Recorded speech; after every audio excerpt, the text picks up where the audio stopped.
Dr. Pedre, welcome to the podcast. Pleasure to have you here. I want to start off with a big picture question. Every year it seems that when I talk to people, their gut health is either struggling or getting worse. And often this happens for even people who think of themselves as healthy. What do you think are some of the top most underrated things that people aren't talking about that are adding to this soup of people having worse and worse gut health? I mean, first, I want to say how big this soup is. It's about 11% of the world population has IBS or irritable bowel syndrome, which is not one of those conditions that, it's not going to kill you, right? But it is a huge impact on your quality of life. And that means there's about 896 million people in the entire world that are suffering from reversible gut issues. And that's just diagnosed. Right? And that's just, There's plenty of people that are not diagnosed or just have this is kind of like the prevalence, like the from multiple different studies, like looking at what is the prevalence of IBS. So it's about 11%, whether diagnosed or not diagnosed. And, when you think about what are the things that have been happening in the world over the last 100 years, antibiotics were introduced. Antibiotics are overprescribed. There was actually a study that came out that, I don't know if it was the CDC, but showed that actually it's even stratified where Hispanics and African Americans tend to get antibiotics prescribed more often than other ethnic groups for unnecessary reasons. So we're writing millions of antibiotic prescriptions, but then if you go worldwide, you can go walk up to a pharmacy in Mexico and just pick up an antibiotic for yourself, whether you need it or not. And you can do that in Southeast Asia. You can do that in many countries around the world. So we've been overexposed to antibiotics, which completely destroys your gut flora. And depending on what your health habits are and whatnot, your gut is either going to recover or it's not going to recover. So that's one big thing. I think there's a lot of interlays here, like the billions of pounds of pesticides that are used worldwide, especially glyphosate, but so many other pesticides that are basically antimicrobials. When they go into your gut, they're also affecting the makeup of the gut flora.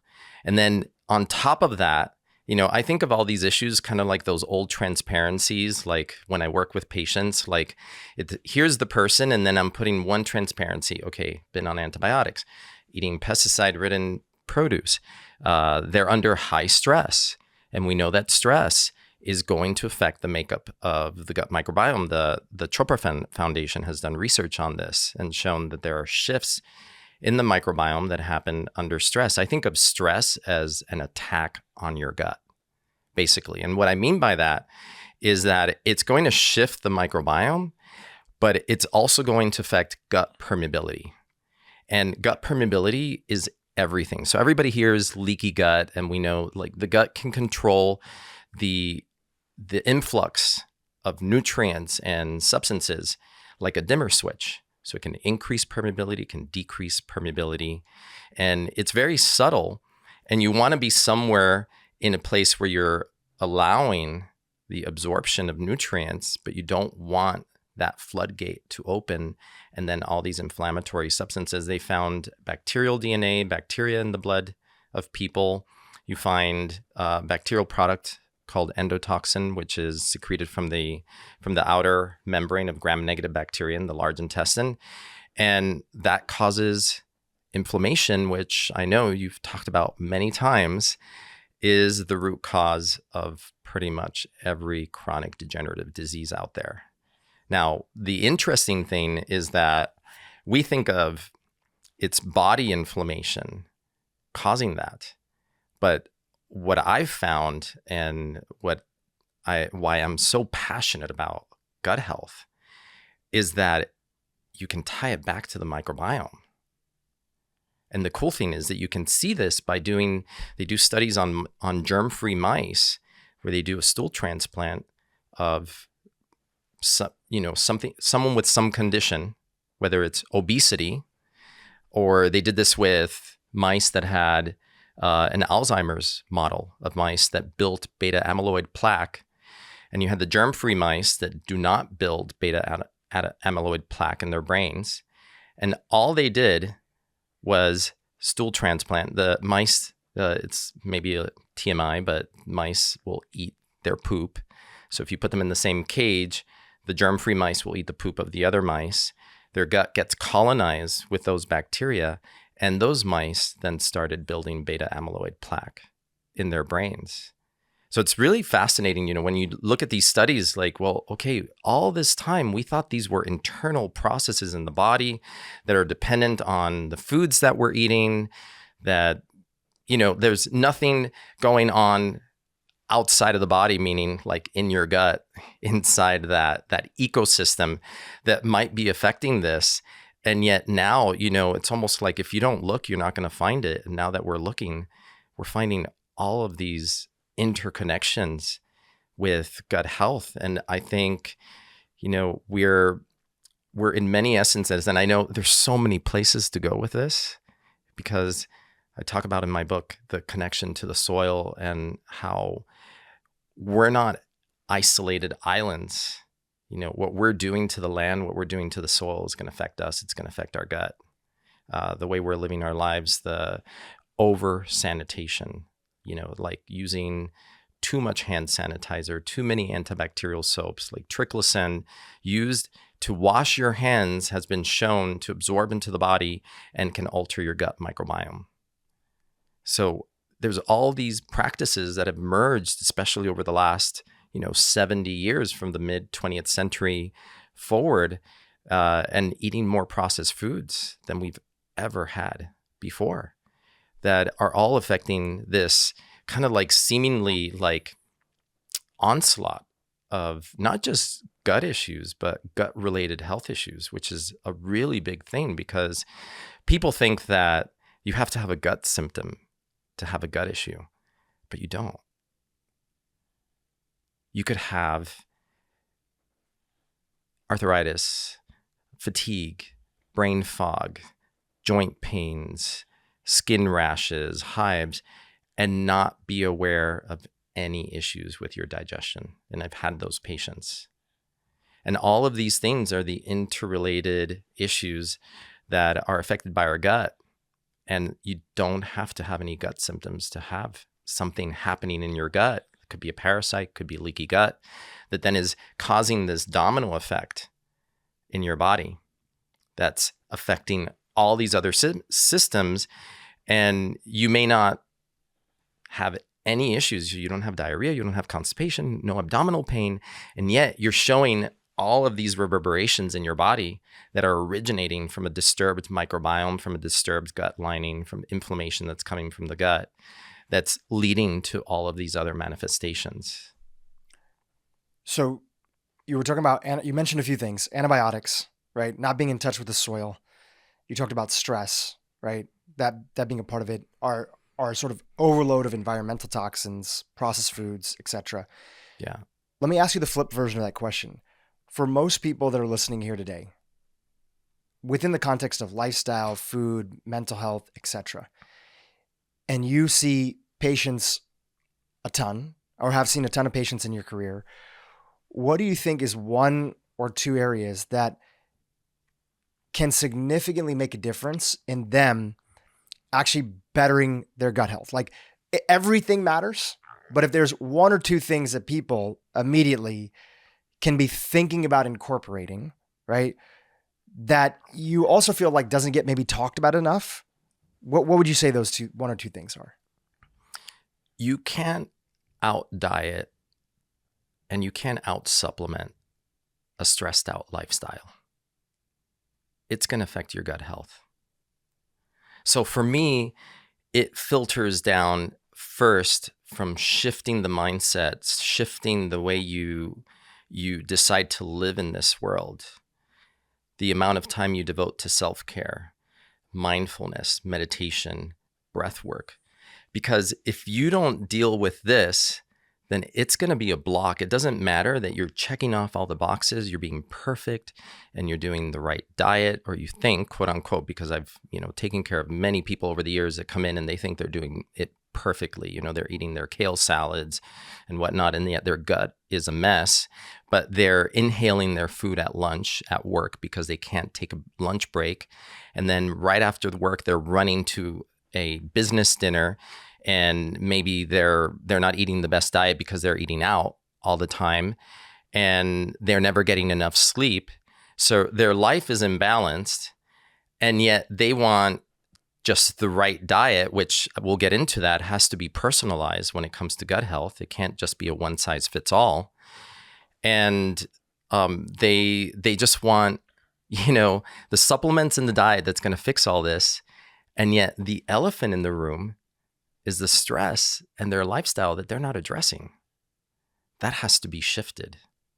And that is what I hope is one of the biggest points to get across in my book. And obviously people want to know, what do I eat? That's one of the most common questions is like, gut, doc, my gut is a mess. What do I eat? What do I eat or what do I not eat? Yeah. Right? Or what exactly, what do I eat? What do I not eat? But what I hope to get people to see, and I call it turbocharging your results, is that it's a non-negotiable. The stress component. Yeah. Yeah. It's dealing with stress is a very key component of healing the gut and then healing your body, because the gut then is kind of like I see it as the gateway into so many things, into controlling inflammation, the gateway to immunity. The gut is that portal. So once you heal here, you're basically going upstream, and all these other things start to get better. Let's go deep down this topic of stress, right? When you sit with patients and they come to your office, one of the beautiful things about functional medicine doctors like yourself is that you have more time with them. And I've often heard from you and other people is that in a way you're first and foremost kind of like also listening the way that a therapist would listen. You're trying to understand what's actually going on in their life. From years and years and thousands of patients you've heard, let's go through some of the top categories, because stress can look like a lot of different things. What do you find are some of the top categories when you're listening to people, just some examples, that are that pervasive chronic stress in their life that then they may not realize it is tied to gut health? But let's just go through a few of them. What do you hear? What are some of the stories that you hear? First, I want to distinguish two levels of stress, because there are a lot of people out there who have managed to adapt themselves mentally to the stress that they live under. And so they're doing what I said. They're rushing through lunch. They're running from meeting to meeting. They're rushing home. They need to get food on the table, but they want to make sure they get to the gym. Maybe they have kids. They're taking care of the kids. So and a lot of times they've just adapted mentally. This is normal. Everybody's doing this. Yeah, it's just become their normal. So for those people think they're like, well, I'm not stressed. Like, yeah, this is just my life. And I tell them, but do you realize that your body is biophysically stressed? You're not getting enough sleep. You're not creating a relaxed state for digestion. You're rushing all the time. Your body is in this amped up fight or flight. It doesn't feel safe. So whereas maybe your brain thinks you're not stressed, but your body is screaming at you saying, I'm freaking stressed. So I think it's very important for people out there, because, I live in New York City, and I don't know how it is in LA, other parts of the country. There are parts that are a little slower, parts that are faster. I can tell you in New York City, people adapt themselves to living under high stress to the point where they lose the perspective that it's actually having a biophysical effect on their bodies that they don't realize, because their awareness is not turned inwards. So I wanted to start with that, because I think it's very important, because someone listening might say, well, I have a lot of things in my mind, a lot in my life. I have a full plates, but I don't feel stressed. I can't tell you how many people I've told, but do you realize how stressed your body is? So true. We all adapt to our circumstances. And then sometimes we also get in this place where because it's our life, it's the life that we created, it's the life that we've created with other people, we also can get very defensive. This is what I need to do to operate at this level. Or if I didn't show up this way, I wouldn't get it all done. I don't know if you've had that, but I'm certainly guilty of that. And when the world took the big sigh at the beginning of the pandemic and all travel was canceled, I had about 7 trips that were going to happen between the end of March and the end of June in just a few months, crossing the world. Like I was going to Europe, I was going to South America, all canceled. And when all of that was taken off my plate, which was part of my normal, I realized my body is biophysically stressed. How did you realize it? What did you notice? Actually, it was like I realized how amped up I was, and my sleep wasn't great. I was having late night sugar cravings, and I kind of did an internal review and was like, okay, we need to shift something here. Now I have all this space. I'm not even traveling to the office in the morning. So now I just gained an hour of my day. So I had been in such a busy travel schedule that I'd gotten out of some of the very self-care habits that I tell people they should do. So I started doing yoga in the morning. I started meditating every day. I started doing intermittent fasting. I cut out the sweets late at night. I started exploring that relationship that I talk about in the book about, what do you do when you have a craving late at night? And it's like rises and it feels like it just, keeps getting stronger and stronger until it's like a monster. And you realize the craving is just like an upsurge of your anxiety that maybe is retained from the day that now is making itself known to you late at night when everything else starts to quiet down. It's the things you haven't dealt with start to percolate up into the surface. So, what are the uncomfortable emotions that are coming up? Why is it that I need a cookie right now? Or why is it that I need a piece of chocolate? Like what am I trying to medicate through food that maybe I'm not aware of or dealing with? So kind of when like the world got quiet, you went inward and you started really listening. Yeah. Yeah. And I realize, and this can happen to anybody else, you're busy, you're traveling, you're so busy in your life that you don't have time to realize the things that are happening. And I know I didn't answer your question yet, so I wanted to make sure. You're answering my question. Like any way you want to take it is you answering my question. I went on a whole tangent, so I wanted to make sure to come back to the original question you asked. Yeah, what are some of the top drivers of stress that are there? But you gave the subtext, which is so important, which is we don't often think of our core life as being one of the big stressors. People think of a divorce, a business that's not working out. And definitely those things are stressful. They're events that are there. They can be big T traumas, losing somebody that's there, all different sorts of things. But then there's this background. Losing your job. Losing your job. So those things are there, but often they get a little bit, they get a lot of attention as they should, but we don't give enough attention to the other side of it, which is how does your calendar look? If I would look at your calendar and I would see how your day is organized, regardless of where you live, if you're in the Western world, in sort of our modern system that we're in, are you operating at such a pace that there's a chronic level of stress that's always happening without, and there's stresses that are good for us. You talk about that inside the book. We're going to chat about that. Hormetic stressors. Yeah. Hormetic stressors. They're very important. Without the repair process that's baked in that you've mentioned, some of your favorite tools, cold therapy, meditation, breath work, etc., which we'll go into in a little bit. Yeah. When the pandemic happened and kind of things got slow for everybody, myself included, curious, did you see people who felt like they were doing everything right? All of a sudden, now that they slowed down, even if their diet was the same and whatever, but their lifestyle was shifted. Did you see patients or did you hear from patients who were like, it's kind of weird, like I'm getting better now?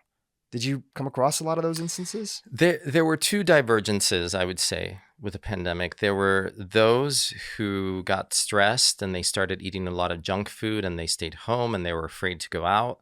And there were those who actually took the opportunity with all the time that was given back to them in their day, because now they didn't have to commute, and they started exercising, whether it was at home or just outdoors, and really eating better because now they were eating at home and cooking at home. Whereas before they had a lot of business meetings and they were eating out.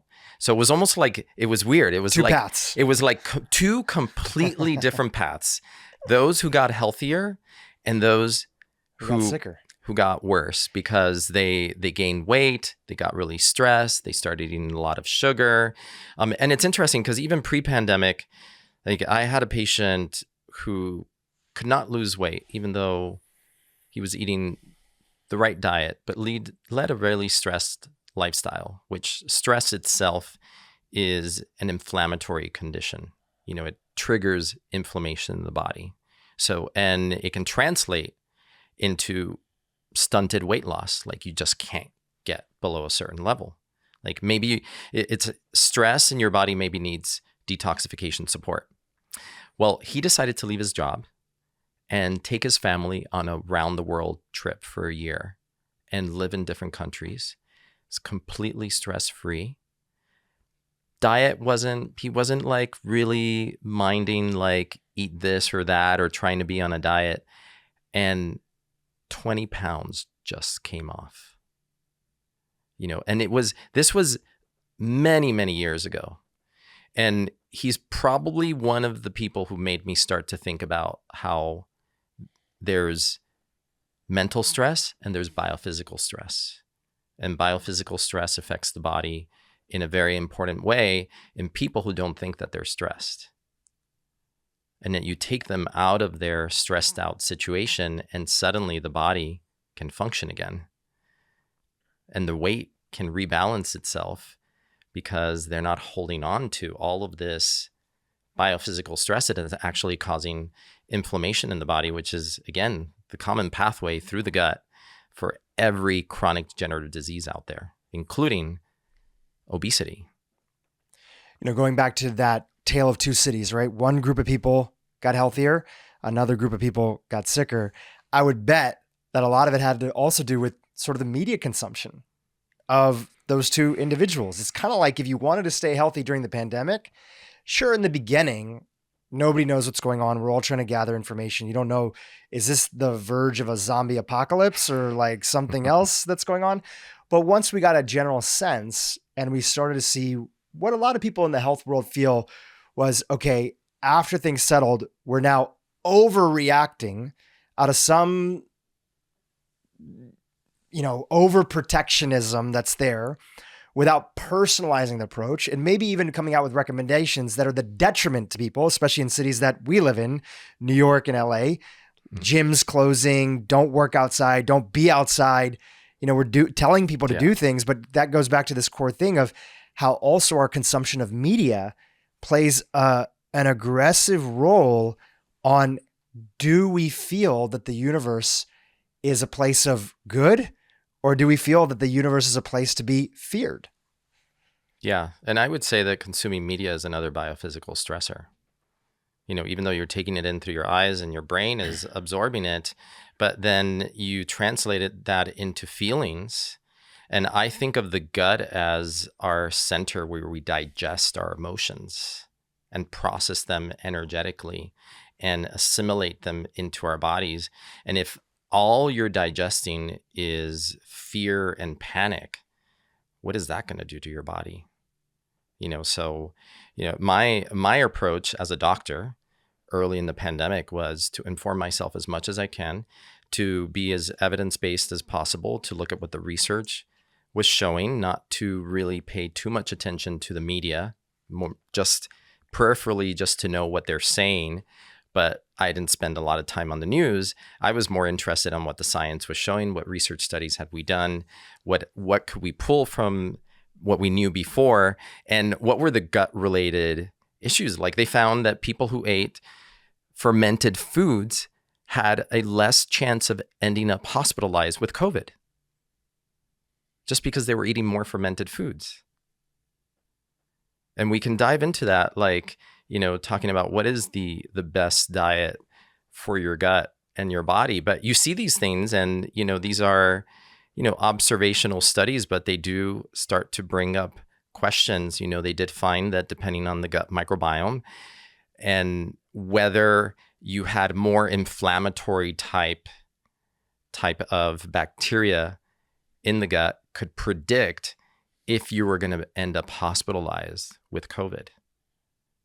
And if you have more anti-inflammatory bacteria that can resolve inflammation, and this is the same thing with aging, like when they look at centenarians, and is the gut microbiome of centenarians different from the gut microbiome of people who haven't survived to that age? And there does seem to be a certain gut type, even though it might be slightly different in different parts of the world where the blue zones are, that are anti-inflammatory, that allow that person to withstand getting sick and then resolve that illness and still be well, versus people get older and they get very inflamed. And again, they get a pneumonia, and that ends up being the reason that they die, because their body just can't handle the inflammation storm. But it's interesting to review health and then look at it through the lens, like put on new glasses and say, okay, I'm going to look at everything through the gut and through the microbiome and see what's happening there. A study just came out at the end of last year where they looked at over 1,000 people. This was in the Netherlands, and they were looking at, is there a gut microbiome type for depression? Depression being the biggest mental health disorder worldwide. 11 to 15% of people worldwide suffer from depression. And they looked at the gut microbiome. They found that there were 13 different taxa that were related to higher risk for depression. And I think of them, it's almost like villains in a Disney movie, like Ergothella, Hungatella, Coprococcus, Lachno, Clostridium. These are bacteria that are related, that if they are imbalanced or they're producing certain things, like maybe too much glutamate, or Hungatella, for example, produces a product called TMA, trimethylamine, that depending on your genetic uniqueness gets metabolized into TMAO. And I didn't know this because I had looked at TMAO as a factor in heart disease, because if your gut is producing TMA that then gets metabolized into TMAO in the liver, and you have high TMAO in the blood, then you have twice the risk of having a stroke or heart attack, regardless of what your cholesterol or anything else is. You could have normal cholesterol, and you're still at increased risk. I did not know until I read this study that TMAO also increases the risk for depression. And again, tied to what's going on in the gut. What are some of the questions that you ask people about their lifestyle that give you some sense of where do they fall in the stress spectrum? Because as we talked about earlier, everybody's dealing with some version of stress in our modern lifestyle. And especially if you have kids, right? That brings up a whole other component and how we're all trying to navigate. What are are you asking about their sleep? Are you what are some of the things you're looking at? And what are the most important indicators? Like if somebody's telling you how this area of their life is going, that's an indication of okay, you're probably dealing with a level of stress that's directly impacting your gut health. Yeah. First of all, in functional medicine, it's very personalized. And the way I think of myself is I'm gut, body, mind, spirit. So when I'm speaking to a person, I'm evaluating all levels of that through our conversation. Part of it is how they speak. Part of it is how they reveal the information. Question might be take me through a day. What is a day like for you? What time do you wake up? When do you eat breakfast? What are you doing? Do you work out? Are you rushing to work? Like, what is your day like? Like, help me understand what your life is like and what that involves. Because then I'm trying to tease out not the stresses that they're going to present to me, because if I rely on them, they might say, well, I'm not that stressed. Like, oh, I sleep okay. Like, okay, what time is your bedtime? How many hours of sleep do you get? What time do you wake up? Because if you're not getting at least 6 hours, but more ideally 7 hours of sleep, you're increasing inflammatory signals in your body. And that's going to affect your gut. And then that's going to affect your body. So it becomes like this. So understanding all of those things. Do you skip lunch, or do you eat lunch at irregular times every day? Do you eat lunch at 1 p.m. one day? So I don't stop at just like, what do you eat for lunch? I want to know, what time are you eating lunch? 1 p.m. Well, do you eat lunch at that time every day? No, some days I'll be busy in meetings, so I don't eat till 3. Some days I'm not like finally eating my lunch at 4 p.m. I'm like, well, do you know that by doing that, you're actually throwing off your gut bacteria, because the time that you eat is setting the circadian rhythm of your gut bacteria, and you're confusing the hell out of them by eating at all odd hours. And that actually causes metabolic disturbance that will increase gut permeability and then increase insulin resistance and make you gain weight. And you're wondering why you can't lose weight.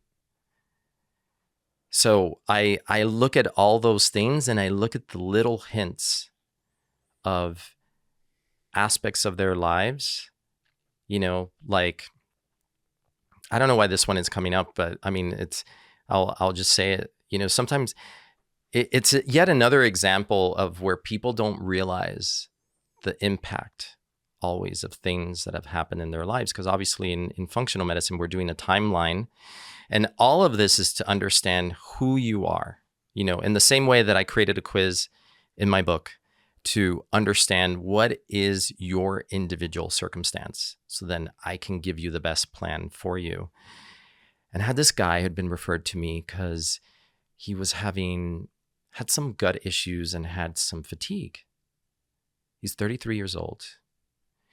And we're going through the history, and I'm like, yeah. And then, are you single? Were you married? And he's like, yeah, I was married, but my wife died of breast cancer. Mm. And then he just kept talking. It was just kind of like mention and keep talking, and went on to other things. And I let, I try to let people, and that's what we learn, motivational interviewing, and allowing people the freedom to express themselves without interruption. So I'm listening and listening, but I made a mental note. I'm like, can we go back to your wife who passed from breast cancer? Like, how old was she? 29. And how did that affect you? The guy cried. Mm. And he then told me that he had never shed a tear because he had to keep it together for him, for the family. Mm. And God, it's like making me tear up a little bit.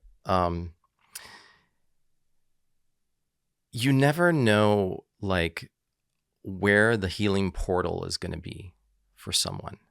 So he came to me because he had some gut issues and was having fatigue, referred by an allergist friend of mine. He thought he was coming because of that, but it was really coming to talk about having lost his wife and how that impacted him. And he had that moment with me where he felt safe enough to cry. And I held that space for him. And then, did the usual, because I'm always operating at multiple levels. So gut, body, mind, spirit. So I'm always calling in all of those levels in my healing interactions with people. And he came back a month later. And he's like, all my issues are gone. Wow. He had unprocessed emotions from having lost his wife at a young age and having to hold everything together and be positive for her, for the family, for everyone, that he never had given himself the space to feel the impact that it had on him. And allowing that escape valve to move, because ultimately, like I said before, the gut is where we're digesting. We're processing. The way I see it is we're energetically processing our emotions through the gut. But the process of healing is processing the emotion, is not holding it, is feeling it, allowing it to have its expression beyond words, beyond what your mind can know, but the way that your body can feel it, and then let it move through you. And that's where the healing is.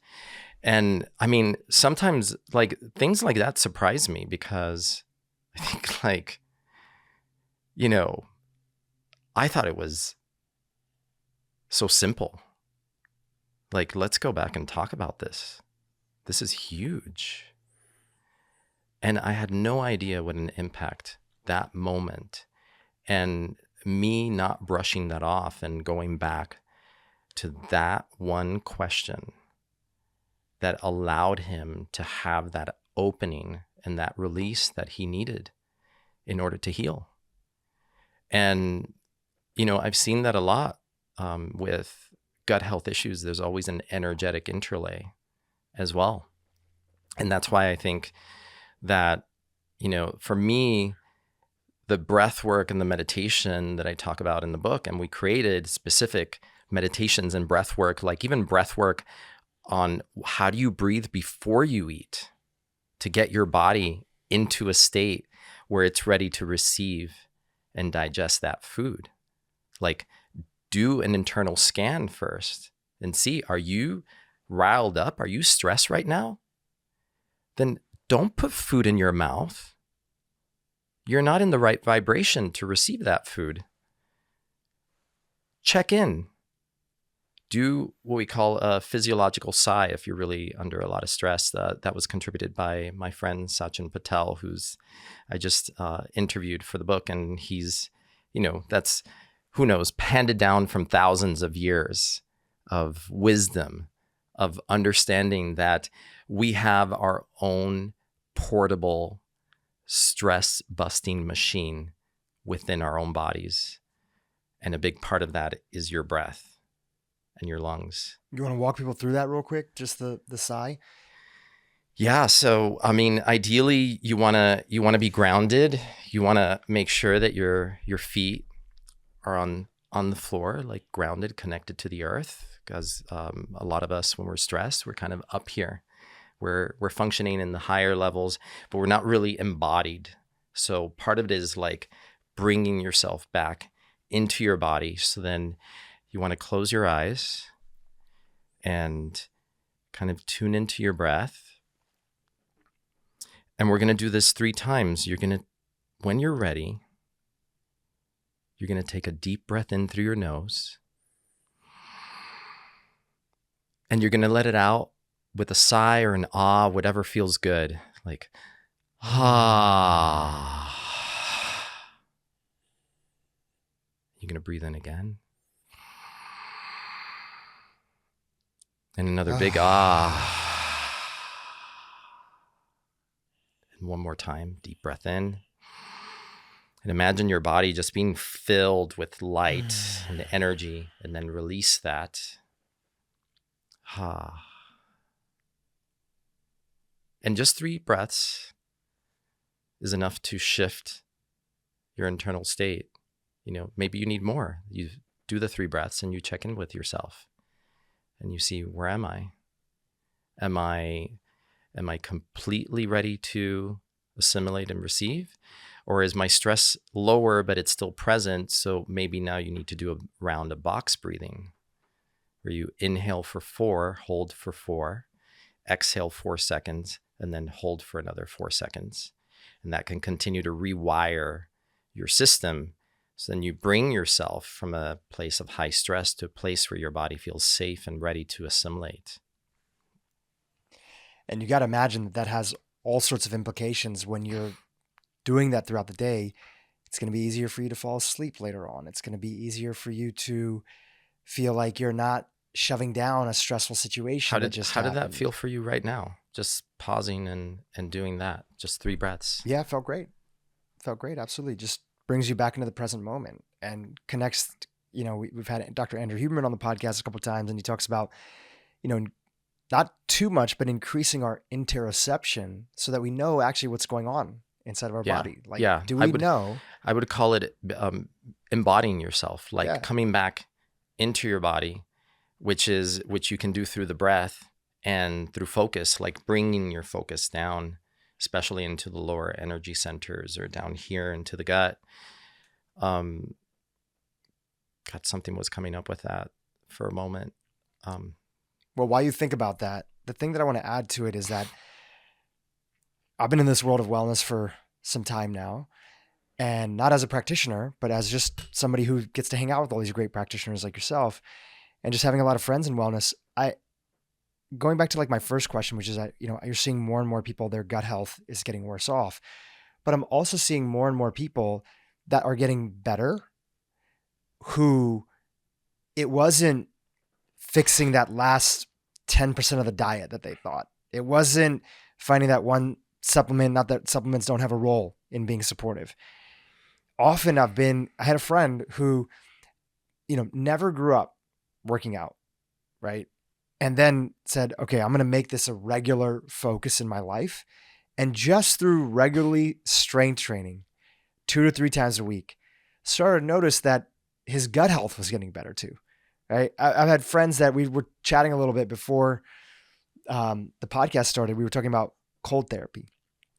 I've had friends who started cold therapy, which brings all sorts of resilience into your nervous system and makes you stronger. And it's a catch-22. It's like cold therapy makes you better at being resilient towards cold, and just getting better with their gut health through that. Like there's been so many people through other lifestyle things that are not the things that everybody talks about, food and supplements, what's the quick fix, the quick component, even in the world of wellness, who just get so much better just by pursuing these aspects. Not that you can't attack them all, and that's obviously some of the things you talk about in your book, but it really goes back to how much of a role stress is playing with these things. Absolutely. And this isn't in the book, but it's actually something that I've just kind of came up with an idea after I had finished the book, just to help people understand like how you can incorporate these things into your life. And I call them stepwise activations. Because maybe, like you said, your friend, like if you tell somebody you should start working out, you should start doing cold therapy, you should start doing infrared sauna, but that's a lot of things. A lot of stuff to do all at once. So then I tell people, well, let's do stepwise activations. What is the first thing you can activate? Is that going to the gym? Is that taking gluten out of your diet, which can be really important in healing for the gut? Is that taking dairy out of the diet? Is that starting a meditation practice? But let's just do that one stepwise activation, master it, and then move on to the next one. And then the next one. I mean, sometimes it just takes removing that internal resistance, the inertia, and then suddenly you can build upon those habits much faster. So it's more like an exponential curve rather than a linear curve. And I've noticed that with myself, and I was just talking to my son about that because he was feeling kind of down about something. And one of the ways that I helped him find his way out of it was like, okay, let's just talk about stepwise activations. Let's talk about the different things you could do. And then out of those, let's choose the one that you could implement right now. And it's not going to feel good. When you're in a crappy state, whether it's your gut is off, your health is off, your motivation is down. So if you're waiting for the moment that you're going to feel like you're going to really want to do something, guess what? It's not coming. You've got to force yourself. And I actually did that at the beginning of this year because, again, like anybody else, I'm just as guilty of falling out of the very important habits that I know are super important. So I had started meditating and doing Kundalini breath work every morning. And I did that for over a year during the pandemic. And then it kind of fell off because I got busy with life and other things. And then I go back and forth. And I was finding that it was starting to get difficult to wake up in the morning. I was snoozing that first alarm, second alarm. And then I just decided it's going to feel uncomfortable. But when that first alarm sounds, I'm going to sit up and I'm going to meditate for 20 minutes. And that's going to be my transition from sleep to waking up. And then I'll go do the next thing. I've been in Miami. So the next thing was I'm going to go dip in the ocean. So sometimes my meditations were actually at the seashore for 20 minutes, then jump in the ocean. And that became my morning routine. And yeah, like breaking habits sometimes is not the easiest thing. And I think it's really important for people to realize, whatever it is, whatever health habit you want to initiate, if you're waiting for the perfect day where the sun is shining and, the birds are chirping and everything's perfect and you're going to feel like it internally, it's not coming. Initially, you've got to push yourself to do it.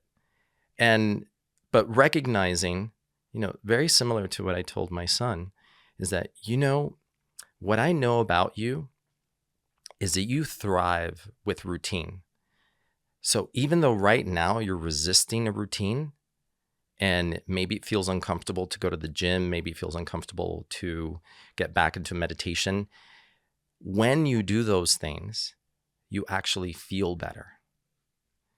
So you've got to create that internal energy of combustion that can push you through that resistance.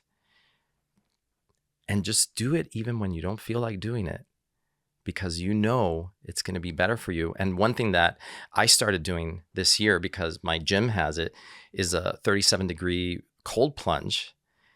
And the first time I went in, I could only be there for 10 seconds. And this is, talking about what you mentioned, hormetic stressors. So these are stressors that are a biophysical stress on the body, but they actually have a net positive effect when you evaluate it over time. Maybe in that moment your body's freaking out, but actually a few hours later, you're actually feeling really great.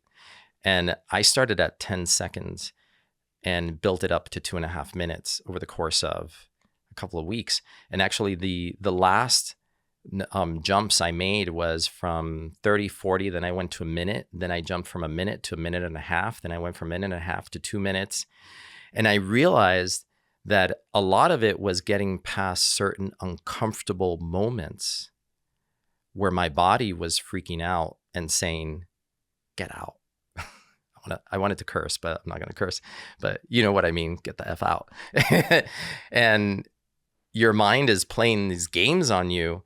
And then if you can get past that, you build this resilience that makes it so much easier to do things that feel uncomfortable.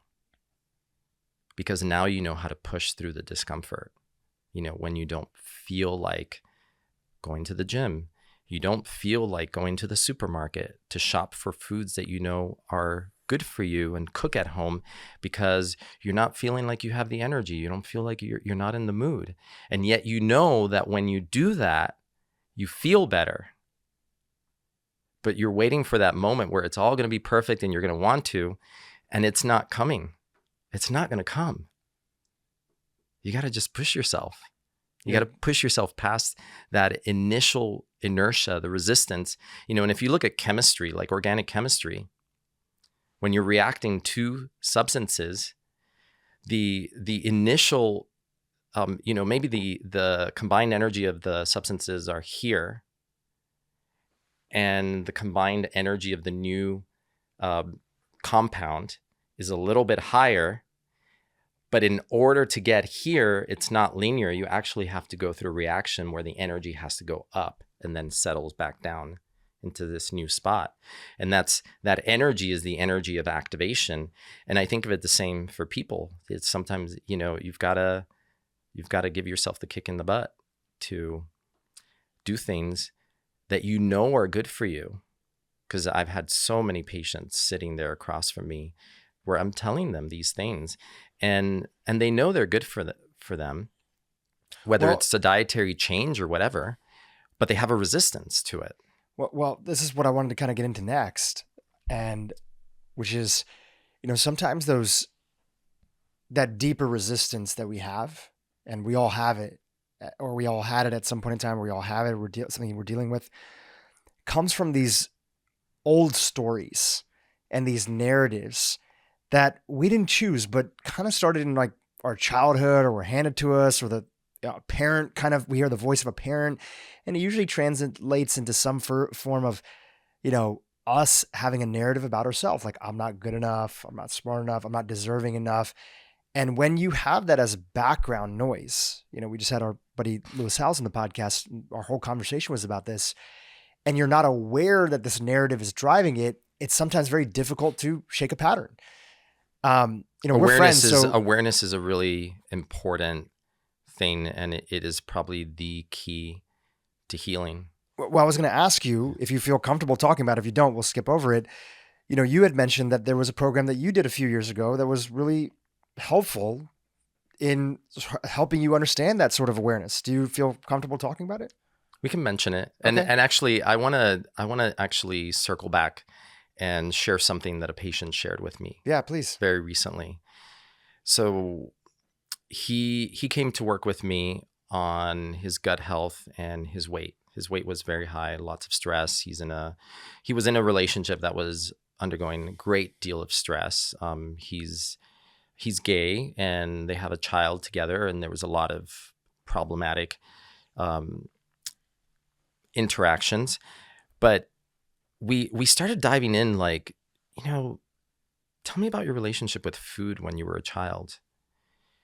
And because while working together, I kind of helped him become more body aware and listen to his body and listen to the cues and understand when he's full, right? Which is something that I talk about in the book, intuitive eating, like before, during, and after meal intuition.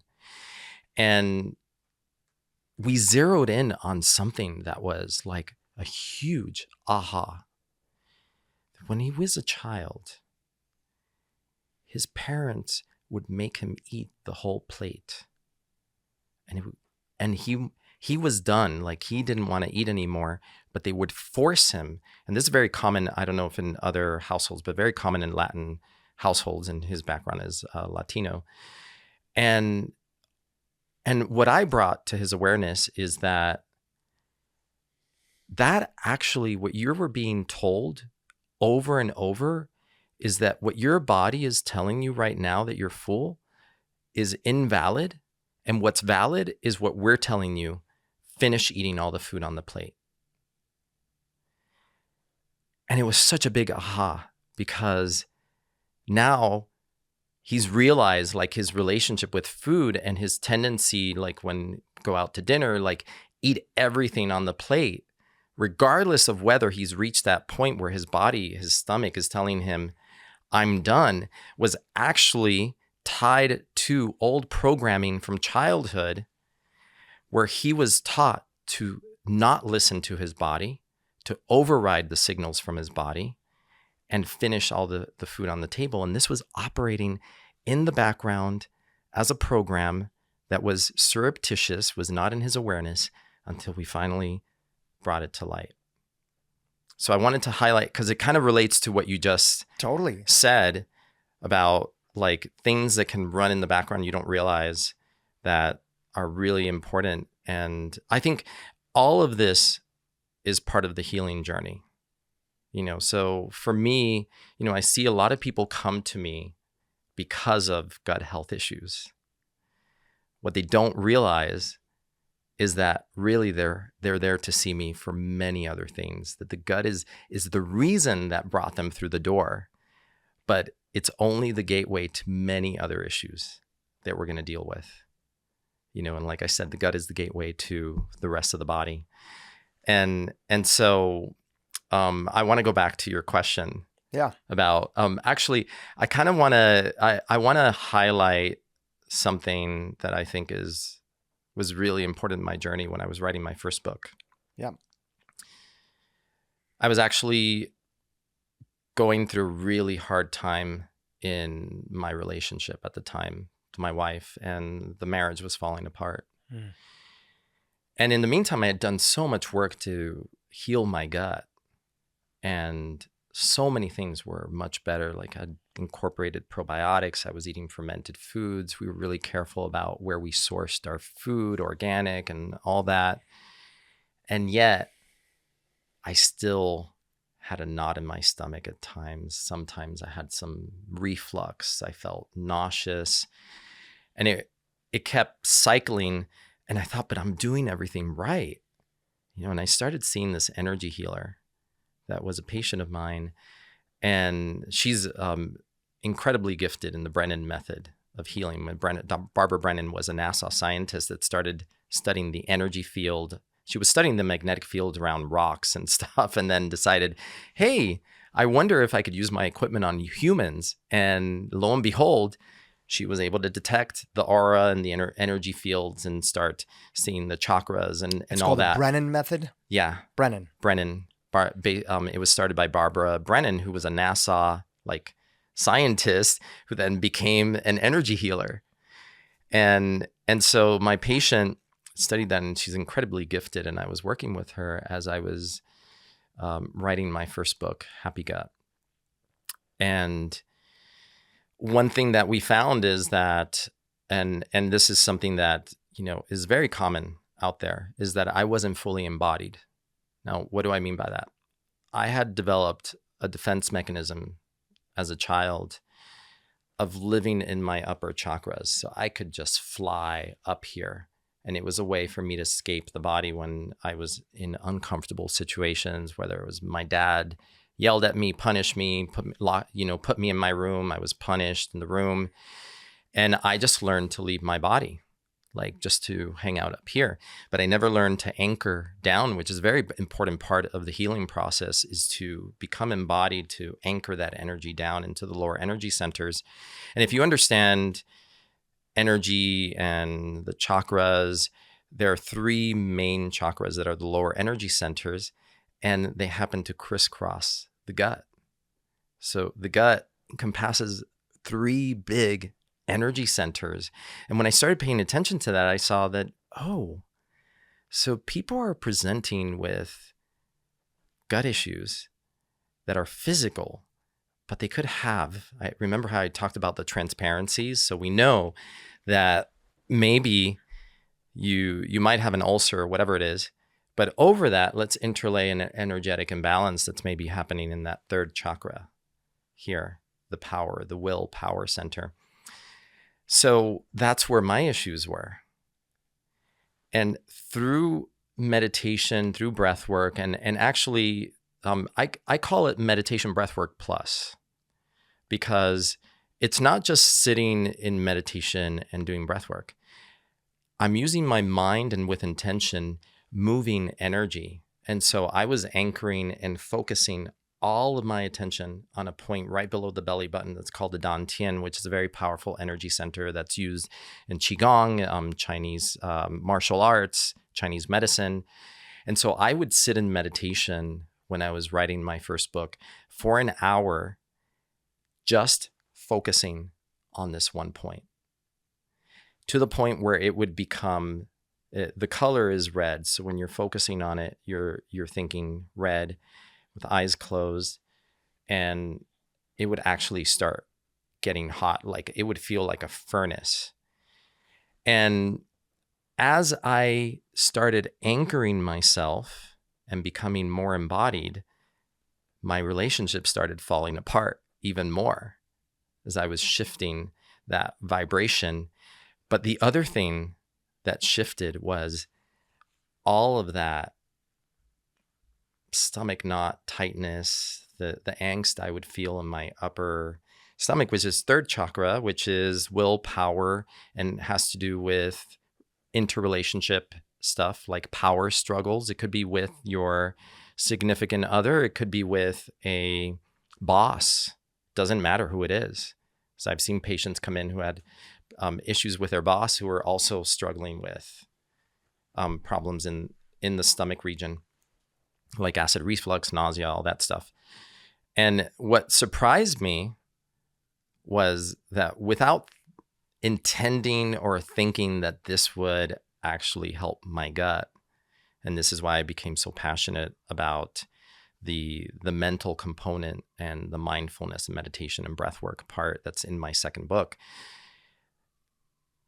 those remaining symptoms, like you were talking about your friends that have like symptoms that then they start exercising, they start doing cold plunges, and then they feel better. Well, for me, it was the energy work that shifted that, because I started running. I stopped chopping myself in half and running energy through my entire energy field, and the symptoms disappeared.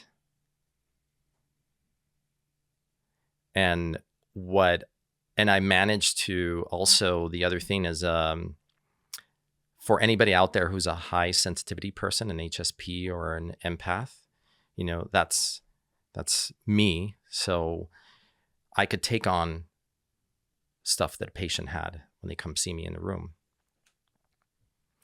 And so part of what I was trying to learn is, how do I create an energetic boundary so I can be present, fully there for the person, but not take on what they're bringing, and especially, again, like for me, we're taking it through the gut, because that's where we're processing and digesting all of this energy, our emotions, all that.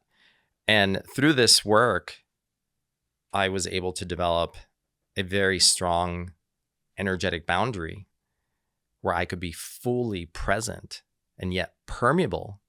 So it's interesting because, I did a post once on Instagram where I just had this insight that if you have leaky boundaries, you're going to have leaky gut.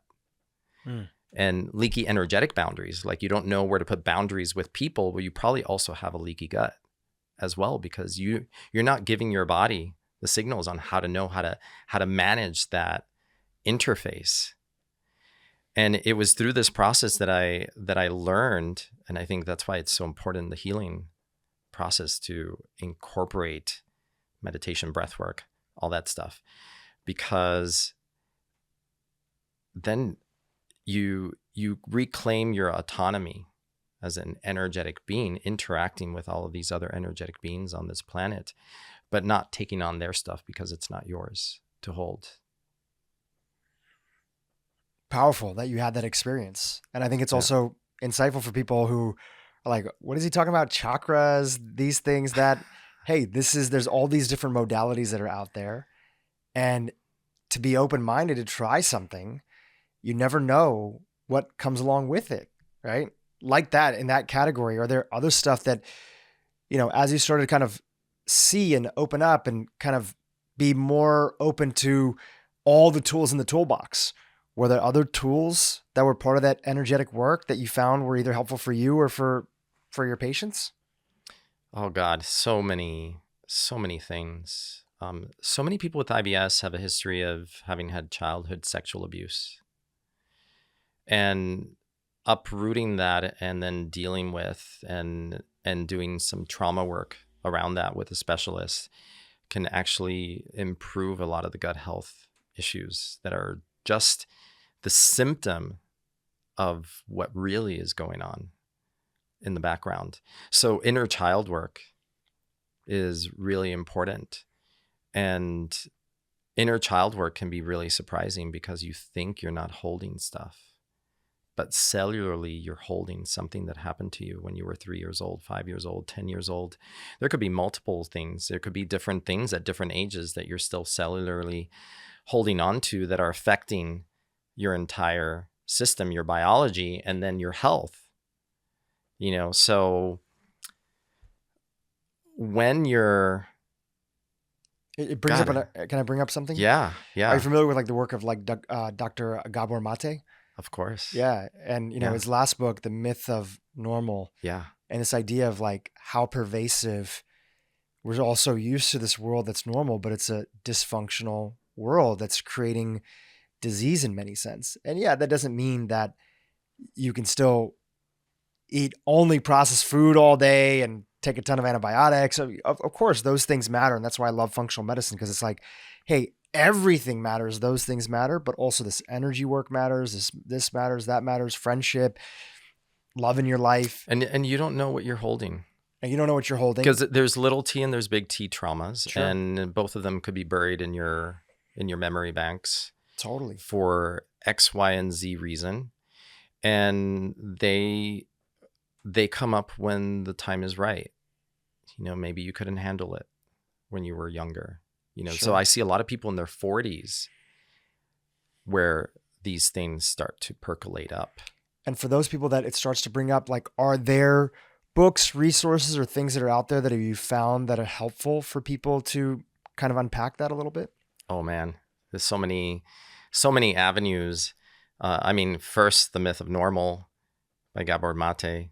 Mm-hmm. A Whole New Mind by Michael Mm-hmm. Pollan. Those books, I think, understanding that there's a way to transform our wellness, both mental and physical, through that inner work that is so important. Journeying. I didn't know we were going to go in there, but psychedelics, ayahuasca, they can be vehicles to deep healing of those little t and those big T traumas, with the right guidance and the right setting, with the right people that can hold the space to allow a very vulnerable thing to happen, because you do feel very vulnerable in those settings. But that can be that could be what's been holding everything back. We don't give enough attention to stress and emotions and the mind and spirit part. That was actually a part of my book that when we were reaching, I know you've been around a lot of books, and books are like real estate. And their real estate is word count. And there's only a certain amount of word count. And it's funny because Happy Gut was a 75,000 word limit, and I ended up writing over 100,000 words. So we had to chop it down. Mm-hmm. This book, my publisher, Ben Bella, gave me 40 to 50,000 word count. And I thought, oh, that's going to be super easy, because Happy Gut was bigger than that. Guess what I did? I overwrote because I just want to share so much with people. And you always think that you don't have a lot to share. And then you get writing and you realize like you just keep like layers and layers. And you're like, well, if I say this, I got to tell them about this. And I got to say this and make all of these interconnections so they can really understand this, because I really want to take care of the reader and help them through the process. So when my book was over word count, they were asking, well, do we really need this section on turbocharging your results, on the mind, body, gut connection? I'm like, yeah, this is not going out. This is part of my vision for the book, and this is a key component. And yeah, a big part of the book is understanding the science behind the gut, the science behind leaky gut, how leaky gut is connected to the skin, the airway, the brain, the immune system, metabolism, your energy, all those things. And then what diet to eat. And probably the biggest distinguishing factor of this book, which is unlike the majority of health books out there that are one size fits all, is that it's personalized based on a quiz that gives you a score, your GutSMART score, that then tells you what category you're in and how you can eat based on your gut type, which is very different from any book out there, but it's based on my experience. And it's different from my first book, because my first book was a one broad, one size fits all diet program for people to cleanse and heal their gut. But what I realized in writing the second book, and also before when the vision of the second book started to materialize in my mind, is that I'm working with people and I can't tell someone with severe gut issues to eat the same as someone with moderate or mild. It's different. I've got to meet the person where they're at. And there's not a lot of books out there that do that. So for the folks that are listening, and of course, we have a link to the book in the show notes, GutSMART Protocol. People can pick it up, and I hope they do. How do they think about that personalization approach? Like, just give us the big picture of how you talk about it with your patients. So first, you want to know where you stand. And the quiz that I developed is not just about gut symptoms. It's about a lot of other gut-related health issues, including things like weight gain, that you might not think is related to your gut, but we know is related to the gut. And actually, again, I'm going to go on a little tangent on mice studies where they took germ-free mice and they did a study with what they call discordant twins. So one twin is thin, the other one was obese. And they took their poop and they put the poop from an obese human twin in with the germ-free mice and poop from a thin twin with germ-free mice. Now they gave the mice all the same diet. So we're not eating a different diet. So it's low fat, high in phytonutrients, so plant polysaccharides. The thin mice stayed thin. The thin germ-free mice that got the poop from the obese twin gained weight and became obese and became insulin resistant. So we understand that there's a much bigger role that is being played here from diet perspective, the gut. So I stratify people based on their gut type. And then depending on what their gut type is, we know that there are certain things that they're going to be able to tolerate and certain things that are not going to sit so great. So yeah, I mean, in functional medicine, we say, eat a plant-based diet, eat more plants. But if you have severe gut dysfunction, you might not be able to eat a salad. All those raw foods are going to be really hard on your digestive system. So maybe instead what you need to start with is eating more cooked vegetables, not too many raw. You're also not going to tolerate fermented foods. So even though, and we can talk about that, how important fermented foods are for microbial diversity in the gut, but also for developing resilience in the body and improving, lowering inflammation, all that. But you can't eat those foods if you have severe gut dysfunction. You're not ready. So you've got to do some gut healing. So you do the protocol for 14 days while also, and I hope everybody who's listened to this podcast understands that the turbocharging your results, where you learn about the vagus nerve, you learn about the stress response, and you learn about how to activate the vagus nerve and use breath work and meditation, that is an essential part of this process. This is not a cherry on top. Maybe you have it, maybe you don't. No, this is part of the program that's going to make the physical part of choosing the right foods have a greater impact on the entire healing process. So you go through this process and then you recheck after 14 days, find out where you're at, and then either you repeat it or maybe you've moved on and now you can start testing having a little bit of fermented foods. Now, there was a study done by Stanford University that came out towards the end of 2021, and they took a group of, it was a small group, so it ended up being 18 and 18 people in each branch. But this ties into something, a really important key message in the book. And also a key message that for me is evolving when I look into, like, one of the things that I feel very passionate about is the gut-brain connection and the connection between how we eat and depression and what can help resolve depression from the point of view of the gut. Again, putting on my gut lenses, looking through the microbiome, through all that and seeing, well, how does this affect mental health? So they were looking at, does a fiber-rich diet improve microbial diversity better than or less than a high fermented foods diet? And so they had people split into two groups. And granted, there wasn't a control group, so that would be one critique of the study. They should have done a control group. They had two groups, one fiber rich, so meaning they're eating 5 to 8 servings of fiber per day. So vegetables, insoluble fibers, soluble fibers like, oats, grains, things like that.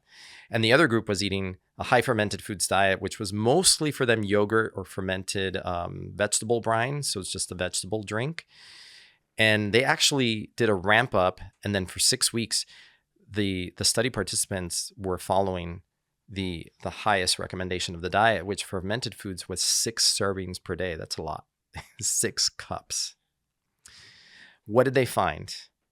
because I know you've been around functional medicine for a very long time, and actually this can actually sort of segue us to talking about Africa and the Hadza and all that. In functional medicine, we're taught eat the rainbow. That's what's going to create microbial diversity. It's full of all those fibers, both insoluble and soluble fiber, that are prebiotics that feed our microbiome, which then produces all these incredible postbiotic nutrients like butyrate, which is anti-inflammatory and goes to your brain and actually activates the production of BDNF, brain-derived neurotrophic factor, that then creates new neural connections. So your gut is helping you create these neural connections. And in functional medicine, we learn eat the rainbow. That's going to create microbial diversity. So fiber-rich diet. That's not what they found in this study. Instead, they found that the high fermented foods diet was the one that increased microbial diversity the most. And on top of that, lowered 19 inflammatory markers. And they were looking for not just blood inflammatory markers, they were looking at intracellular activation through cytokines. And all of that was lowered through fermented foods, which kind of takes me, I just want to make a tie-in for everybody who's listening to remember what I said about COVID, and people eating a higher fermented foods diet were less likely to have more severe COVID or end up hospitalized than people who are not. So, just to kind of continue to make those interconnections for people who are listening. And so what was different about the fiber-rich group, so they looked at that group and they noticed, there's actually 3 groups in here. There's one with higher microbial diversity, and there's one with middle, and there's one with lower. Well, when the group with the higher microbial diversity, when they just looked at that data and what fiber did for them, it lowered immune activation. But for the group with the lowest microbial diversity, even though they were eating high fiber, their immune activation was increased. So again, it comes back to, I like to say that diversity in the gut is the holy grail of health. That's what you want. And yet, my time in the Hadza are eating root vegetables, which are brown and white. They're eating berries, but these berries are not the bright, beautiful, these are muted colored berries that are growing out in the bush. They're eating honey, like wild honey, honeycomb, everything. The honey, the honeycomb, the little bees. I know you grew up in Africa, and I don't know if you know about these honeybees. They look like little flies. They're tiny. They're small. Yeah, they're tiny, and they make the honeycomb inside a tree trunk, and then they build a little chimney. It's tiny. And they're such amazing trackers. Like, we were just like running through the bush, and then suddenly they stop. They're like, look at this. And there was that little chimney, and inside, so we cut it open, and there was a honey, and I was given like honey to have right there in the field. And there were like bees that got stuck in the honey, and I'm like, I can't be rude. Like, I'm here with the Hadza. I'm just going to do exactly as they do. So I ate the whole thing, and you're getting all of those nutrients, the propolis, all the immune boosting, all that stuff. And then they eat animals, so small to medium sized animals, anything that they can hunt and gather, and baobab fruit, which is also brown. It's not a rainbow. They're not eating the rainbow. And yet they've studied their gut microbiome, and they have a more diverse gut microbiome than a control group from the West, which they use an Italian cohort as the control group. They have greater microbial diversity. So where is it coming from? It's from being out in nature. It's from not washing their hands, getting their hands in the dirt, dirty, like eating that root vegetable that they just dug up from the earth. And, thankfully they've got like areas of land that have been reserved for them that hopefully are clean, that don't have pesticides. There's nothing, industry going on there. But what's really important to tie in with this, and why microbial diversity is the holy grail, the Hadza have no diabetes. They have no heart disease. They have no cancer. They have no obesity. and they don't even have a word for depression. Depression doesn't exist for them. They get rained upon. They're wearing like minimal clothes. It gets cold, hot. They're used to hormetic stress. They don't even have a concept of depression. It doesn't exist. In the West, we have so many different words to describe depression and mental illness. So can I talk about that for a moment? Yeah, absolutely. For depression? Because I mean, I feel really passionate about this. Depression is... The Hudson also probably have some symbiotic like parasites as well. Oh my gosh, also think that parasites were all bad. And then it turns parasites out, also are immune modulators. Yeah, they're immune modulators. And their gut can deal with it because they've grown that way, and their gut ecosystem can regulate all that stuff. I unfortunately picked up a parasite from Africa, probably from eating that root vegetable that was cut from the ground, and got really sick a couple of weeks after I got back to New York from Africa. So that's a whole other story. But sorry, where were we segueing? We're going to go to mental health, depression. Yeah, because what we're learning now is, what is the avenue again? Where do we approach mental health? From the top down? Are we going to treat it with medication to alter the brain chemistry to make things better? Or are we going to look from the bottom up, looking from the gut? Again, putting on my gut microbiome glasses and looking, like I said before, in that Rotterdam study where they found that there were shifts in the gut microbiome towards more inflammatory microbes that then increase the likelihood of depression, and were found to be related to people who were depressed, had these shifts in their microbiome. So there was another study that looked at, it was a healthy group, so not depressed group, but they wanted to look at what is the effect of diet on stress, on a stress score. And they did a pre and post stress scores on two groups of people. This time they had a control group. This was about 45 people split into two. The intervention group, the control group just got general dietary advice, like, avoid processed foods, don't eat too much sugar, but they didn't get very specific about how much fiber and fermented foods to eat. So they weren't eating a big ton of that. Most people get about a third of the fiber that our bodies need on a daily basis, whereas the Hadza are eating anywhere. So the regular American is eating maybe 10 to 20 grams of fiber per day. The Hadza are eating upwards like 40, 50, even higher than that per day. So in the other group, what they did is they asked them, eat 5 to 8 servings of fiber-rich vegetables every day. You're going to include some grains, and you're going to up your fermented food servings, not as high as 6, but 2 to 3 servings per day. And they monitored them over 4 weeks. And what they found is that in the diet intervention group, they had a 37% drop. About, I kind of remember, it was like 32, 37% significant drop in their stress scores. Whereas the placebo group was down at 17%. So there was a statistically significant difference by eating more fermented foods, by eating fiber-rich diet. And again, anybody who's listening to this, and I think this is the sometimes the problem with, and what I wanted to address with my book, because you might listen to a podcast and hear resistant starch is great, or you should be eating more fermented foods. And what I'm saying is yes, and find out what your gut type is to see if that advice is right for you at this moment.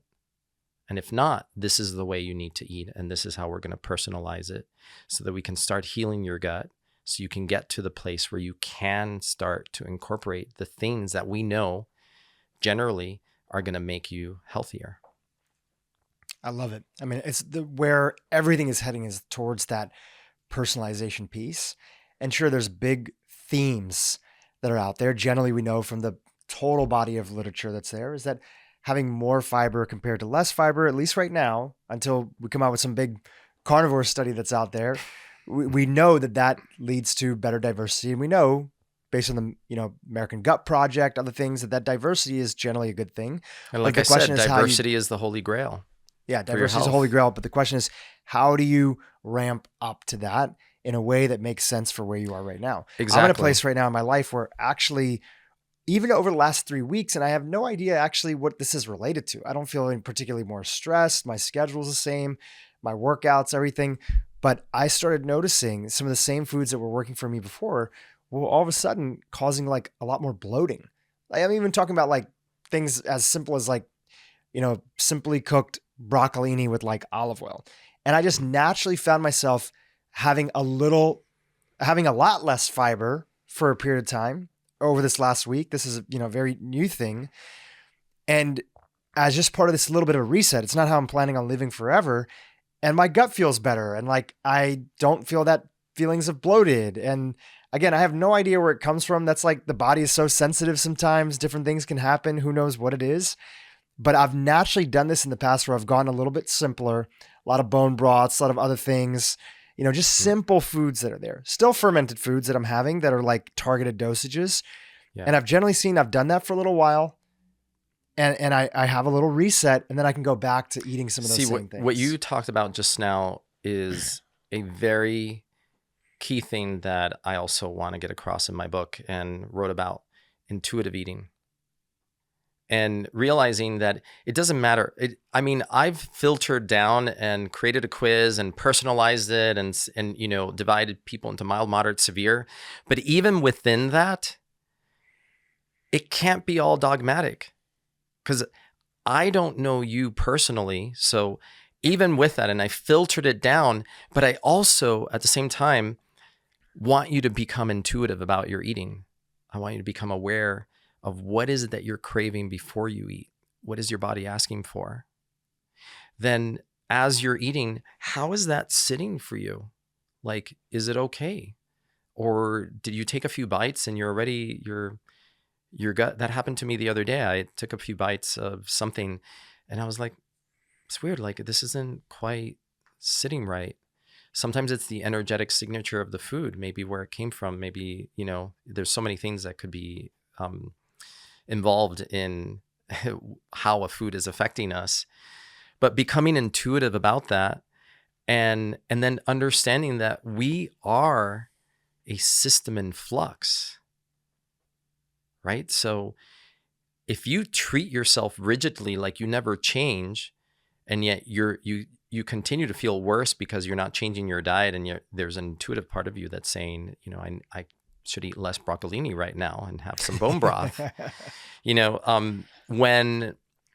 When I was in Guatemala over the pandemic, I went down to Guatemala, Lake Atitlan. It was amazing because it was like no one knew that COVID existed there. I think they had only had one case.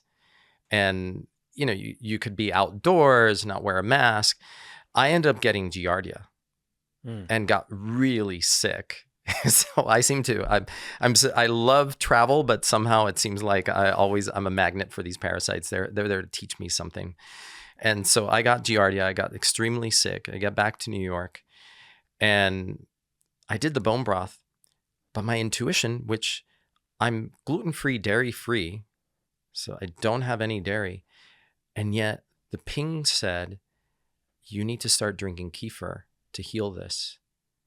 So I went and got a fermented kefir that was made from organic milk. And I started having small dose every day along with bone broth and other things that I was doing. And it helped heal my gut.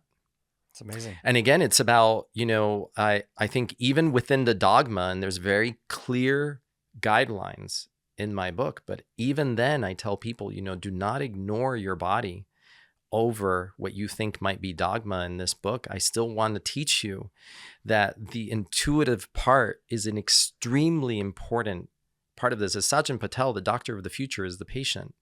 It's like, be your own doctor. Learn how to read your body and listen to your body, because you know your body best than anybody else. And a lot of the work that I do when people work one-on-one with me is basically, I said this before, I think of myself as just a body whisperer.